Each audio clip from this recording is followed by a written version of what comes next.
Good morning વિદ્યાર્થીઓ. ચલો આપણે ચેપ્ટર 5 ચુંબકત્વ અને દ્રવ્ય એમાં આગળ વધીએ.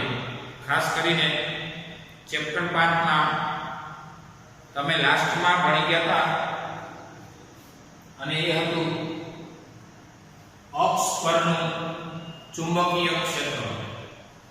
સોલેનોઇડ સાથે આપણે ચર્ચા કરી હતી. સોલેનોઇડ એટલે અહીંયા આપણી પાસે વિદ્યુત ની જે કઈ રાશિઓ છે એની અને ચુંબકીય રાશિની થોડી સામ્યતા હોવી જોઈએ.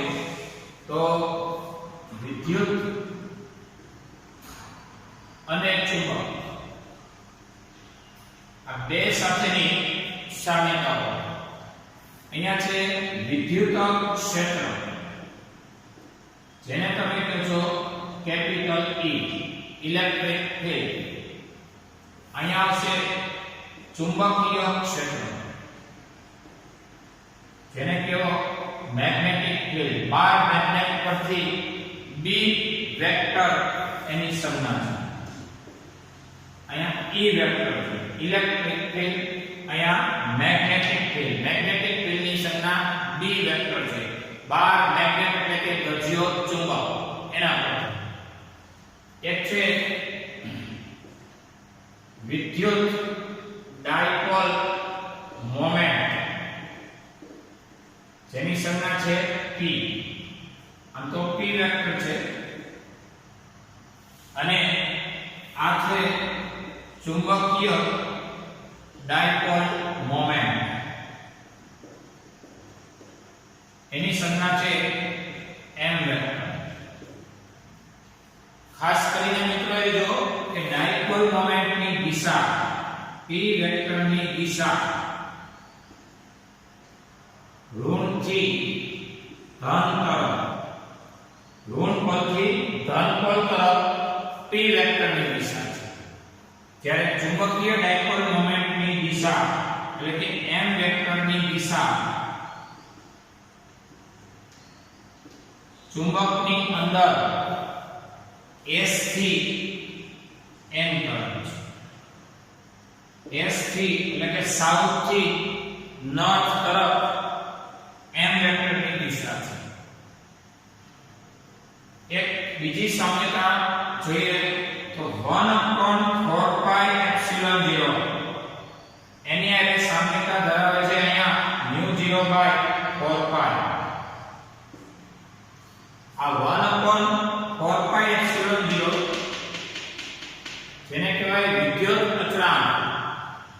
μ0/4 પાઈ એ અચળાંક છે જેને કહેવાય ચુંબકીય અચળાંક. આ સિવાય વાત કરીએ તો L લંબાઈના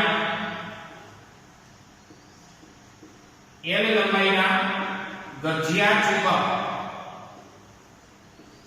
થી L લંબાઈના ગજિયા ચુંબકથી સ્મોલ r અંતરે વિષુવરેખા પર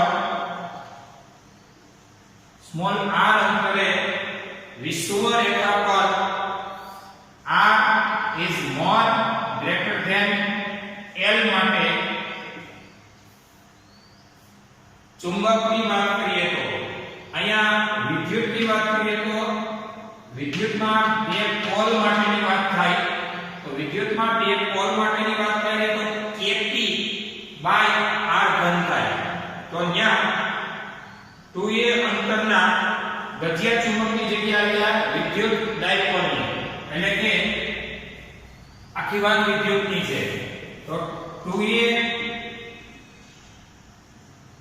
અંતરના યાદ કરો આ ડાયપોલ અંતર 2a અંતરના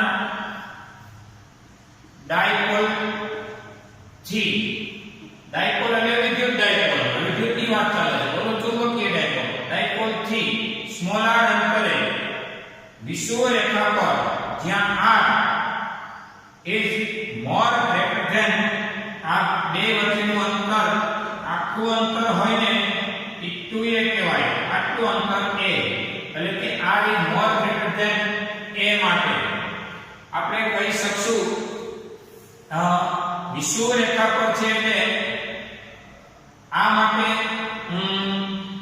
આપણી વિદ્યુત ક્ષેત્ર E બરાબર kp r ઘન અથવા તો k એટલે 1/4πε0 p r ઘન 1/4πε0 p r ઘન આ અક્ષ પરનું નથી પણ વિષુવ લાઈન પરનું છે. વિષુવ લાઈન ક્યાં હોય તો આ વિદ્યુત ડાયપોલ છે, આ નોનપોલ છે, આ ધનપોલ છે, યાદ કરો. અને આ ડાયપોલિક અક્ષના લંબ વિભાજક એવી રેખાને એની વિષુવ લાઈન કહેવાય. આ એની વિષુવ રેખા છે અને આ એની અક્ષ છે. રેડી? એટલે અક્ષની લંબ વિભાજક એવી અક્ષ એટલે એની વિષુવ અક્ષ અને વિષુવ રેખા પર અહીંયા kp r ઘન આવશે. જ્યારે અહીંયા અગત્યનો ચોથો મુદ્દો અને એ છે ચુંબક માટે અહીંયા વાત કરી L લંબાઈના ચુંબકની એટલે કે ગજિયા ચુંબકની ત્યાંથી સ્મોલાર અંતરે આકૃતિ જોઈ લો. L લંબાઈનો ગજિયો ચુંબક જોઈ લો.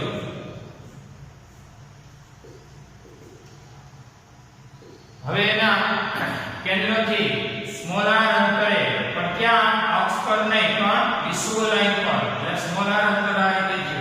આ P બિંદુએ જ્યાં સ્મોલાર બહુ મોટું હોવું જોઈએ L કરતા સ્મોલાર અંતરે અને વિષુવ રેખા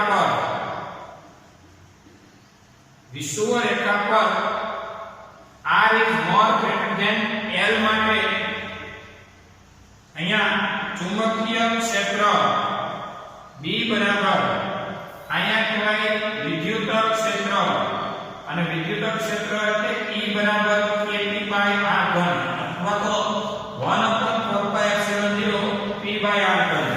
અહીંયા B બરાબર કહેવાય અહીં જો 1/4πε0 ની જગ્યાએ μ0/4π જોઈ લો અહીંયા એ સમીકરણ આની એરિયા એટલે આની એરિયા આપણે લખ્યું μ0/4π.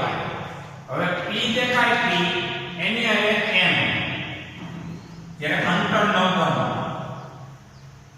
અંતરનો ઘન એકવાર પાછું વિદ્યુત ક્ષેત્રને E વેક્ટર કહેવાય, ચુંબકીય ક્ષેત્રને B વેક્ટર કહેવાય. પછી આના એકમ તો તમને આવડતા હોવા જોઈએ અને પારિમાણિક સૂત્ર પણ આવડતા હોવા જોઈએ. બરાબર? કોઈ પણ રાશિ નવી આવે એટલે એકમ અને પારિમાણિક સૂત્ર મેં તમને આગળ સૂચના આપી હતી કે ક્લિયર કટ હોવા જોઈએ ત્યારે એમાંથી પણ MCQ આવી શકે છે. હવે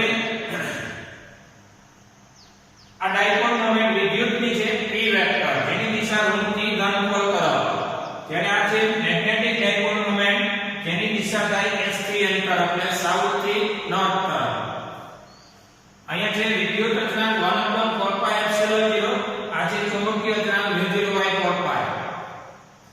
અહીંયા 2a અંતરના ડાયપોલ એટલે કે વિદ્યુત ડાયપોલના કેન્દ્રથી સ્મોલાર અંતરે એટલે આ છે એની વિષુવ લાઈન ત્યાં ઇલેક્ટ્રિક ફીલ્ડ કે p r ઘન k એટલે 1/4πε0 p r ઘન. જ્યારે અહીંયા આવશે L લંબાઈના ગજિયા ચુંબકથી સ્મોલાર અંતરે એટલે કે કેન્દ્રથી સ્મોલાર અંતરે p બિંદુએ વિષુવ રેખા પરના p બિંદુએ જ્યાં r છે ને એ L કરતા કેવો છે બહુ મોટો ત્યાં ચુંબકીય ક્ષેત્ર હાલો 1/4πε0 હોય તો અહીંયા μ0/4π, p હોય તો અહીંયા m, r ઘન હોય તો અહીંયા r ઘન. આ રીતે લખી શકાય. આટલું જોયું.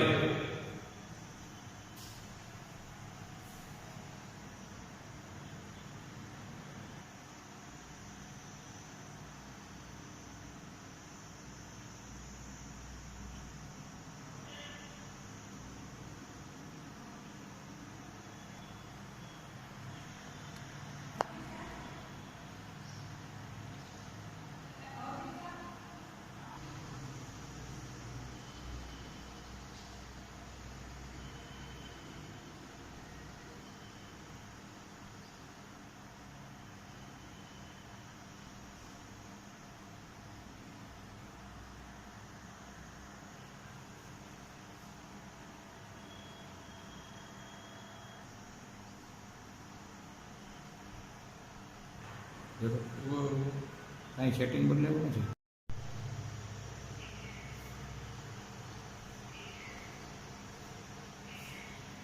ચાલો જોઈએ વિદ્યુત ડાયપોલ અને ચુંબકીય ડાયપોલ એટલે ચુંબક. તો વિદ્યુત ડાયપોલની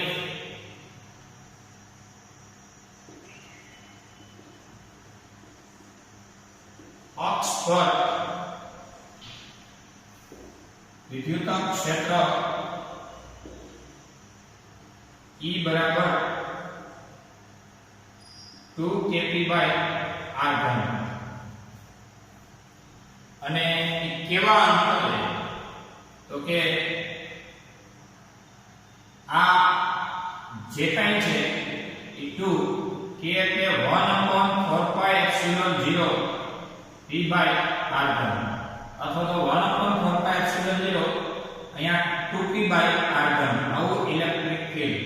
અને અહીં આ જે કાંઈ અંતર છે 2a બે પોલ વચ્ચેનું એના કરતા એટલે કે 2a અંતર અથવા તો a અંતર ની સરખામણીમાં r એ ખૂબ કેવું છે મોટું છે.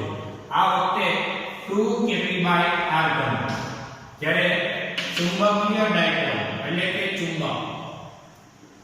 ચુંબકીય ડાયપોલની અક્ષ પર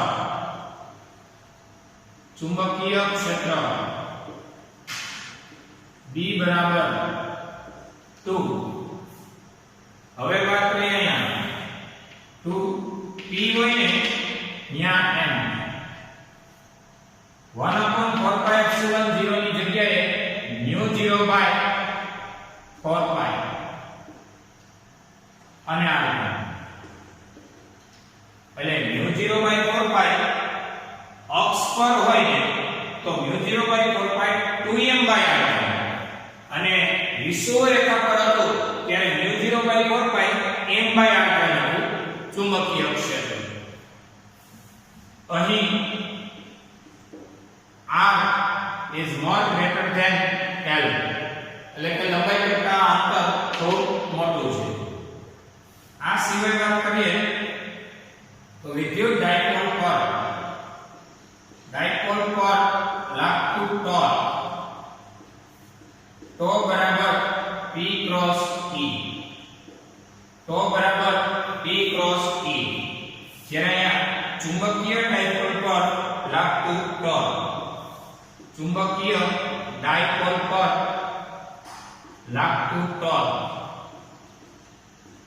ટોર્ક બરાબર m ક્રોસ d. અહીંયા P વેક્ટર કયા વિદ્યુત ડાયપોલ મોમેન્ટ અને ચુંબકીય ડાયપોલ મોમેન્ટ, વિદ્યુત ક્ષેત્ર અને ચુંબકીય ક્ષેત્ર, આ ટોર્ક એક સામ્યતા એનું નામ છે વિદ્યુત ડાયપોલ. આ બધી વિદ્યુતની વાતો છે. વિદ્યુત ડાયપોલની સ્થિતિ ઊર્જા U બરાબર -p ડોટ E. U બરાબર -p ડોટ E. જ્યારે એની સાથે વાત કરીએ તો ચુંબકીય ડાયપોલની સ્થિતિ ઊર્જા U બરાબર -m ડોટ b. U બરાબર -m ડોટ b. અહીંયા p તો અહીંયા m અને e તો અહીંયા b.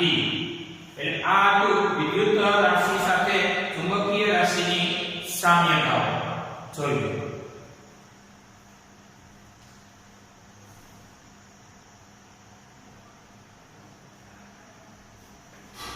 चलो नेक्स्ट उदाहरण नंबर 4 पेज नंबर 180 पाठ्य पुस्तक में पेज नंबर 180 में उदाहरण नंबर 4 5 सेंटीमीटर लंबाई नो भजियो चुंबक. तमारा केस में लंबाई 5 सेंटीमीटर होय तो भजियो चुंबक लो. हवे मध्य बिंदु थी 50 सेंटीमीटर अंतरे अंतर r 50 सेंटीमीटर विषुवरेखा पर અને અક્ષીય ક્ષેત્રનું મૂલ્ય કેટલું અને ગઠિયા ચુંબકની ચુંબકીય moment 0.40 ampere into metre square આપેલ છે કે ઉદાહરણ 2 ની જેમ. એટલે એક જ ક્વોલિટીનો ગઠિયો ચુંબક છે તેની ચુંબકીય મોમેન્ટ ફિક્સ છે અને તે અચળ છે. ચુંબકીય મોમેન્ટ અચળ છે. 50 સેન્ટીમીટરના મીટર કરોડે 10 થી -2 વડે ગુણો. 5 સેન્ટીમીટરના મીટર કરોડે 10 થી -2 વડે ગુણો. તમારો પ્રશ્ન પેલો છે અક્ષ પર અને પછી છે વિષુવરેખા. પેલો વિષુવરેખા પરનો છે સોજો. તો ચુંબકની અથવા તો ચુંબકના કેન્દ્રથી સ્મોલ r અંતરે વિષુવરેખા પર ચુંબકીય ક્ષેત્ર B બરાબર μ0/4π વિષુવરેખા હોય તો અહીંયા m/r બનાવો. અક્ષ હોય તો 2m/r બનાવો. પછી અહીંયા કહેવાય અહીં કોના કરતા કોણ બહુ મોટું છે તો કે l કરતા r બહુ મોટો છે. ચેક કરી લો. l જો 5 સેન્ટીમીટર એની સરખામણીમાં r જો 50 સેન્ટીમીટર ખૂબ મોટો કહેવાય. આના કરતા આ ખૂબ નાનો કહેવાય. આ વખતે જ આ સૂત્ર એપ્લાય થઈ શકે. એટલે આપણે એમસીક્યુ ને દાખલામાં આવા જ નંબર આવશે કારણ કે સૂત્ર એક જ ક્વોલિટીમાં મેઇન્ટેન કરવાનો હોય. μ0/4π અક્ષ હોય તો 2m/r ઘન અને વિષુવરેખા હોય તો m/r ઘન. એટલે r એ મોટો છે, ખૂબ મોટો છે. l કરતા 5 કરતા 50 મૂલ્ય મોટું છે. હવે b બરાબર ચલો જો μ0 એટલે 4π 10⁻⁻⁷ m એટલે 0.40 ના છેદમાં 4π r ઘન એટલે 50 10⁻², આખા અંશનો ઘન. તેથી b બરાબર આપણે કેન્સલ કરીએ. આપણે જરા કેલ્સી મારી દઈએ.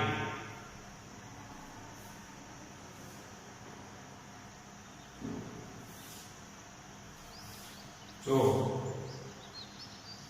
0.40 ના છેદમાં 50 પાછા 50 અને પાછા 50 એટલે 0.5032 10 ની -7 છે. 3 × 6 ઉપર જતા +6 આ થઈ -1 ફાઇનલી b બરાબર 1 2 3 4 8 6 સ્ટેપ આમાં લો તો 3.2 અને 6 ઘાતનો ઘટાડો એટલે અહીંયા -7 એકમ થાય ટેસ્લા. 3.2 10 ની -7 ટેસ્લા. હવે તમને કીધું છે ચુંબકના આ વિષુવરેખા પર પૂછ્યું છે, એક અક્ષ પર પણ પૂછ્યું છે. ચલો જો ચુંબકની અથવા તો ચુંબકના કેન્દ્રથી સ્મોલ r અંતરે અક્ષ પર ચુંબકીય ક્ષેત્ર B બરાબર μ0/4π 2m/r ઘન. અહીં r is more greater than l છે. r ખૂબ મોટો છે l કરતા. હવે b બરાબર μ0 ને 4π 10⁻⁷ 2m m એટલે 0.40 બાય 4π r ઘન. આ 4π અને અંતરનો ઘન એટલે 50 10⁻², ઓલ ઘન. એટલે કે b બરાબર આપણે કેન્સલ કરીએ. હવે 2 ગુણ્યા 0.40 ના છેદમાં 50 પાછા 50 અને પાછા 50 0.50 64 -7 3 દુ 6 ઉપર જતા +6 એટલે કે -1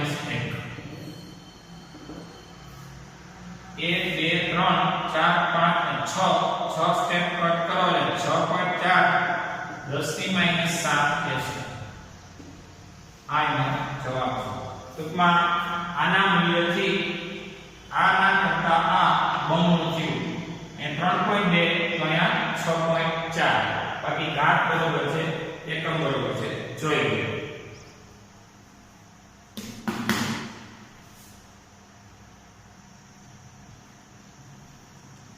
લો ચલો સ્વાધ્યાયનો 12મો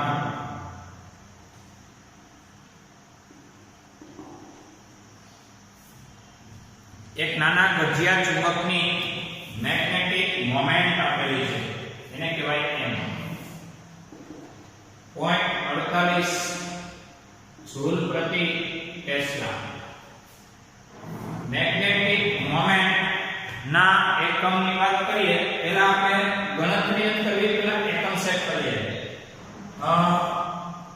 ચુંબકીય ડાયપોલ મોમેન્ટ અથવા તો મેગ્નેટિક ડાયપોલ મોમેન્ટ m બરાબર I m નો એકમ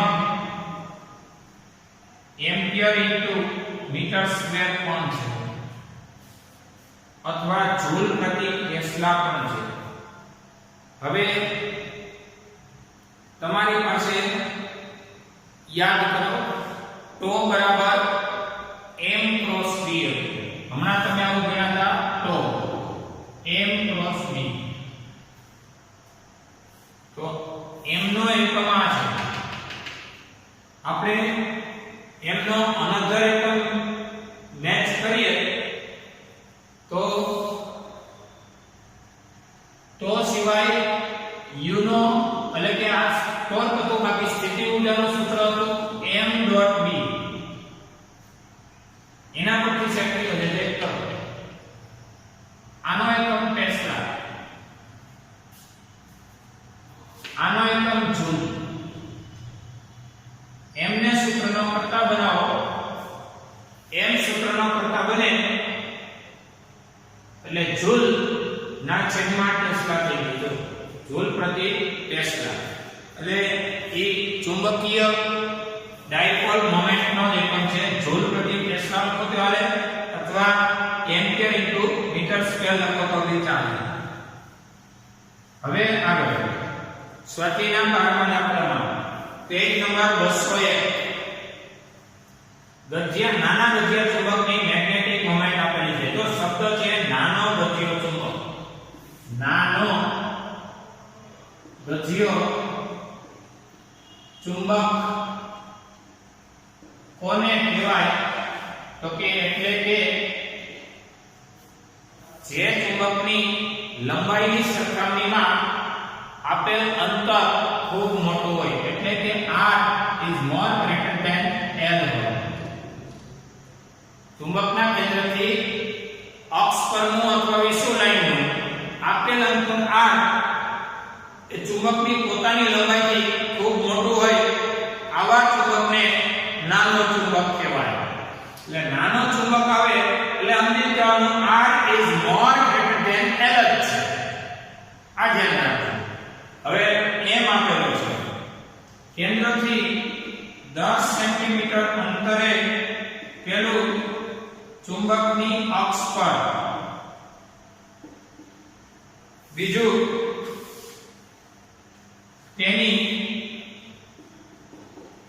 વિષુવરેખા એટલે કે ચુંબકીય ડાયપોલના લંબ વિભાજક પર આ ચુંબક વડે ઉત્પન્ન થયેલા ચુંબકીય ક્ષેત્રની દિશા અને મૂલ્ય તેની વિષુવરેખા પર ચુંબકીય ક્ષેત્ર નું મૂલ્ય અને દિશા આમાં અક્ષ પર ચુંબકીય ક્ષેત્ર નું મૂલ્ય અને દિશા બંનેની ગણતરી કરો કરીને ચુંબક માટે, એમાંય નાના ચુંબક માટે, નાના ગજિયા ચુંબક માટે, હવે અક્ષ પરની વાત કરીએ તો કે ચુંબકની અક્ષ પર ચુંબકીય ક્ષેત્ર B બરાબર μ0 બાય 4 પાઈ, અક્ષ હોય તો 2m બાય r ઘન. આકૃતિ દોરી દો. આ ચુંબક છે, IS IN, આ કેન્દ્ર, આ ચુંબકની અક્ષ અને આ બિંદુ P.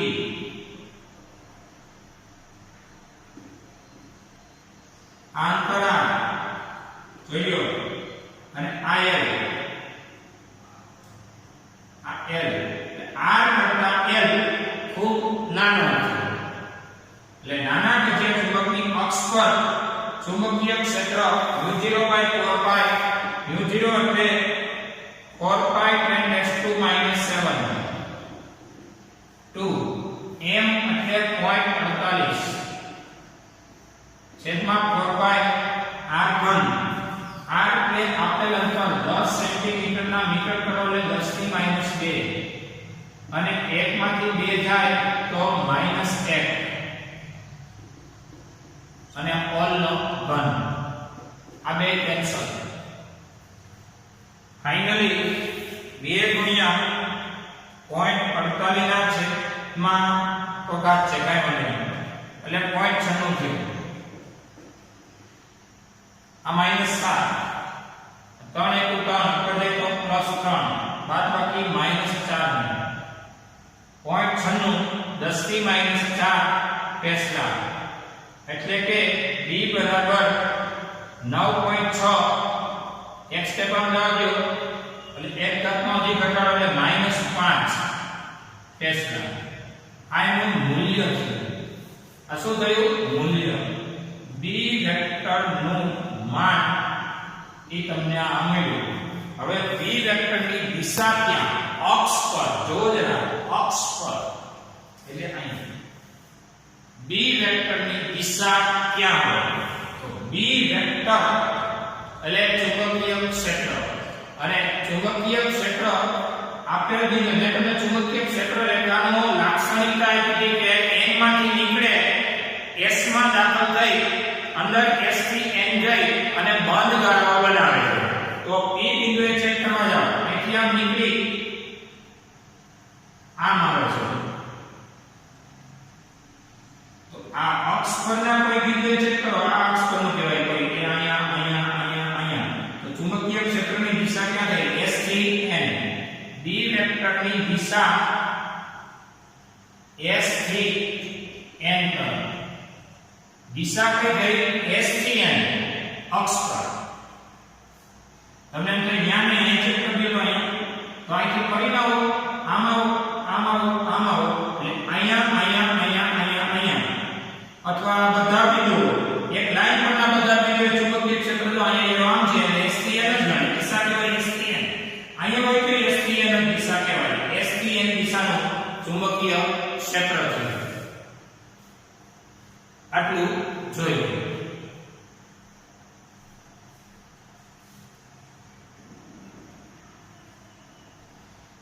હવે પાઠ્યપુસ્તક વાળાએ 10⁻⁴ ટેસ્લાને એક ગોસ કહી દીધું છે. એટલે આ જવાબને આને અથવામાં B વેક્ટર બરાબર 0.96 ગોસ પણ લખાય. ગોસ. અને આપણે જાણીએ છીએ એક ગોસ એટલે 10⁻⁴ ટેસ્લા. 10⁻⁴ ટેસ્લા એટલે એક ગોસ. આ અક્ષ પરનું ચુંબકીય ક્ષેત્ર છે.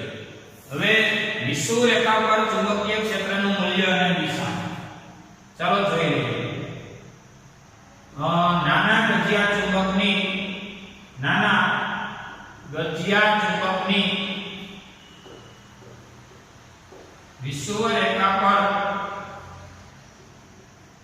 ચુંબકીય ક્ષેત્ર B બરાબર μ0 બાય 4 પાઈ અક્ષ પર અહીંયા 2m આવે, વિષુવવૃત્ત રેખા પરમાં m આવે. આપણે સૂત્ર જાણીએ છીએ. જાણીતા મૂલ્ય મૂકો 4 pi 10 - 7. Magnetic moment 0.48 4 pi r ઘન, r એટલે 10 - 1 નો ઘન. આ બે કેન્સલ. 0.48 ગુણ્યા -7 છે, -3 ઉપર જતા +3 બધુંય થઈને -4 એટલે કે 0.48 ગોસ. આટલા ટેસ્લા એટલે 1 ગોસ. 10 - 4 tesla 1 Gauss. એટલે આ b નું મૂલ્ય છે. હવે દિશાની વાત કરીએ તો એના માટે આપણે આકૃતિ જરા જોઈએ. આ છે નાનો ચુંબક, આ છે નાનો ગજિયો ચુંબક. આની અક્ષ થઈ અને આ થઈ વિષુવલ લાઈન. અક્ષ પરની વાત નથી, હવે વિષુવલ લાઈન પરનો આ બિંદુ P છે, અંતર r કહેવાય. આ બિંદુ P અંતર r કહેવાય. તો તમે જ કહો, આપણે s આ n, તો P બિંદુએ ચુંબકીય ક્ષેત્ર શું હતું કે n માંથી નીકળીને ક્ષેત્ર રેખા s માં દાખલ થઈ અને બંધ ગાળા બનાવે છે. n માંથી નીકળી s માં દાખલ થઈ બંધ ગાળા બનાવે છે. આ લાઈન પરનું કોઈ બિંદુ દાખલા તરીકે આ, તો ન્યા ચુંબકીય ક્ષેત્ર જો આમ આવે છે, મતલબ ક્યાં આવે છે? ડાબી બાજુ, મતલબ n થી s તરફ. દિશા કહેવાય n થી s તરફ. અહીંયા અક્ષ પર દિશાથી આમ ફરીને આવો તોય આમ જ, એટલે કે s થી n તરફ. જ્યારે આમાં દિશાની વાત કરીએ તો અહીંથી આવો તોય આમ કહેવાય. તમને આમ જવું હોય તો આ જાઓ, લ્યો તોય આ બિંદુએ લો, આ બિંદુએ દિશા, આ બિંદુ P ઉપરનું P કયો તે નીચેનું P. આ દિશા આમ થઈ એટલે ડાબી બાજુ n થી s તરફ ચુંબકીય ક્ષેત્રની દિશા મળે. જોઈએ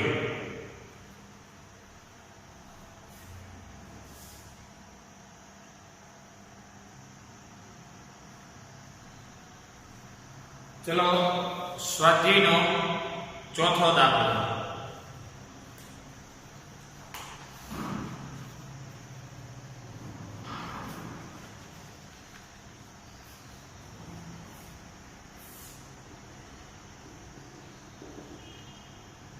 મેગ્નેટિક મોમેન્ટ 0.32 જૂલ પ્રતિ ટેસ્લા આપેલું છે.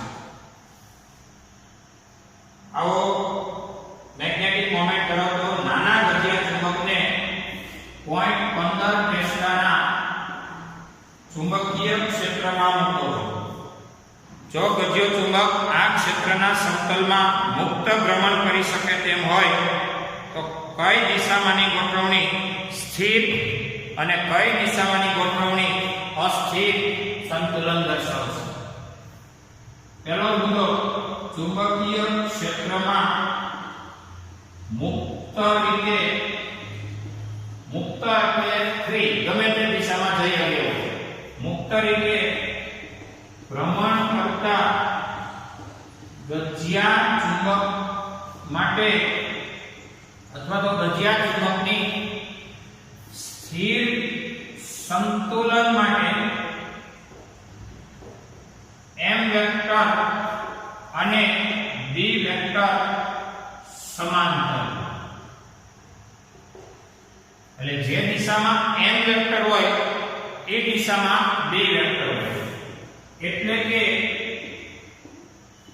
આ બાહ્ય ક્ષેત્ર થયું, એમાં મૂકેલો ગજિયો ચુંબક એની m વેક્ટર એટલે કે s થી n અને b વેક્ટર એટલે બાહ્ય ક્ષેત્રમાં ચુંબક આ રીતે હોય અને સ્થિર સંતુલન કહેવાય. સંતુલનની વાત કરી એટલે એવું કીધું છે કે કઈ દિશામાંની ગોઠવણ સ્થિર તો કહી દેવાય m અને b સમાંતર હોય એ વખતે સ્થિર અને કઈ દિશામાં અસ્થિર બીજો મુદ્દો ચુંબકીય ક્ષેત્રમાં મુક્ત રીતે ભ્રમણ કરતા ગજિયા ચુંબકની અસ્થિર સંતુલન માટે m વેક્ટર અને b વેક્ટર પ્રતિ સમાંતર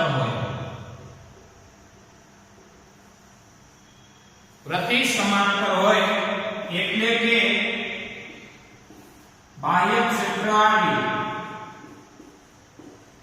એમાં ચુંબકને મૂકો એટલે આના કરતા વધુ s અહીંયા n અહીંયા એટલે મેગ્નેટિક મોમેન્ટની દિશા વિરુદ્ધ થાય b વેક્ટરની વિરુદ્ધ m વેક્ટર આને કહેવાય પ્રતિ સમાંતર. પ્રશ્ન એવો છે આ બંને કિસ્સામાં ચુંબકની સ્થિતિ ઊર્જા ગણો. હવે મારી પાસે જગ્યા નથી પણ અહીંયા લખી દઉં અહીંયા આ કેસ માટે પછી બીજા કેસ માટે અહીંયા તો કે આ વખતે સ્થિતિ ઊર્જા U બરાબર -m.b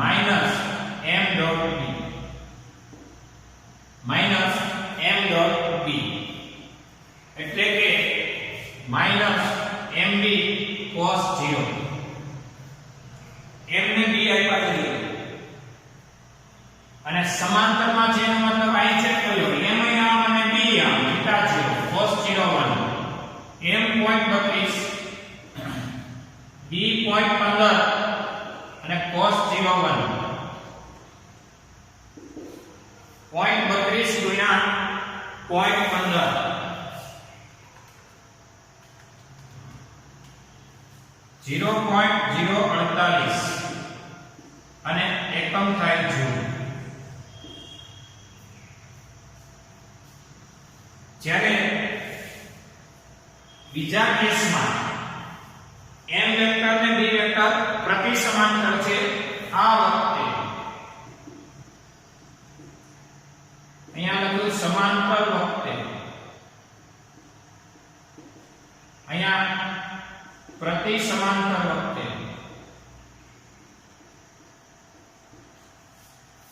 સ્થિતિ ઊર્જા U બરાબર m.b સૂત્ર તો સમાંતર હોય પ્રતિ સમાંતર હોય સ્થિતિ ઊર્જા -m.b થીટા સેટ કરવાનો m વેક્ટર આમ છે b વેક્ટર આમ છે થીટા બી 180 ડિગ્રી એટલે કે mb cos theta 180 cos 180 -1 minus minus plus 1 એટલે કે પ્લસ mb m 0.32 અને b 0.15 આ બેનો ગુણાકાર એટલે કે 0.048 ટેસ્લા. આ થઈ સ્થિતિ ઊર્જાની મૂલ્યની ચર્ચા. માઈનસમાં આ પ્લસ અને સ્થિતિ ઊર્જા ઋણ હોવું એનો મતલબ એ થયો એનો સ્થિર સંતુલન જોઈએ.